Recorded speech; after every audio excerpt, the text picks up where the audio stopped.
Hi SBC, welcome to our first midweek moment. Now in these strange times, I've been asking the Lord, what are you saying to us as a church? And his answer has been one word: faithfulness. Followed by a phrase from the parable of the talents. And if you've never read the story, I encourage you to do so in Matthew chapter 25. But in the story, the master of the house instructs 3 servants to manage certain amounts of money. And on his return from a long journey, what pleased the master of the house were his first 2 servants' faithfulness. You might recall the master's famous statement in Matthew 25 verse 21, where he says, "Well done, good and faithful servant. You have been faithful over a little, I will set you over much.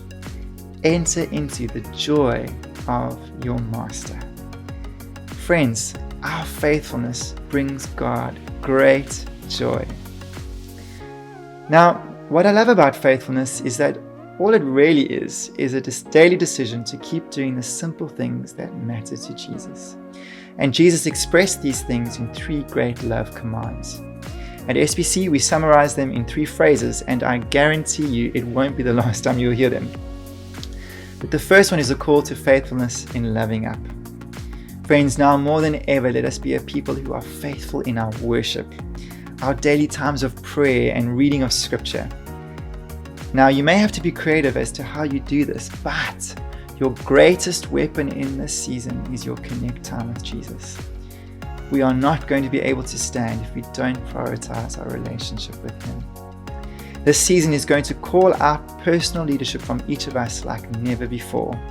We will need to lead ourselves. Husbands, your marriage; parents, your children.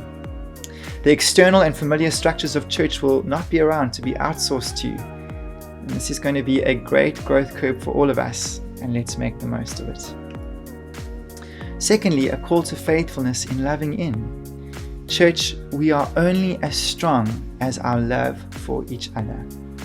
This is a call to everyone in SBC to love in. No one will survive in spiritual isolation. Pray for your fellow SBCers every day.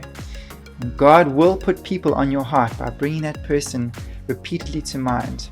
And it is mission critical we follow through with a message or phone call to check in and encourage. Please also don't neglect staying connected to your small groups and your text group, which you'll hear more about this week. But lastly, and just as importantly, is the faithfulness call to love out. Be mindful of your neighbor.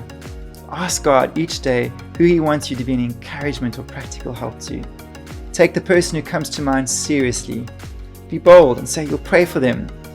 Now more than ever is a time to be on mission. And remember, our faithfulness is merely a response to God's great faithfulness. Lamentations 3 verse 22 to 23 says, "The steadfast love of the Lord never ceases.